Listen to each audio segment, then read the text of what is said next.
స్మృతులే బతుకై గడిపా ప్రతి పూట నిన్నగా సుడిలో పడవై తిరిగా నిన్ను చేరే ముందుగా వెతికే గుండెలో గిలిలో వెలిగా చైత్ర పాఠ్యమిలా మెరిసే కంటి పాపలలో వెలిసా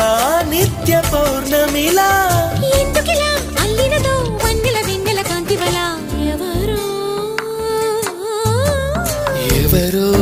రావాలి అనువాస నేడు తీర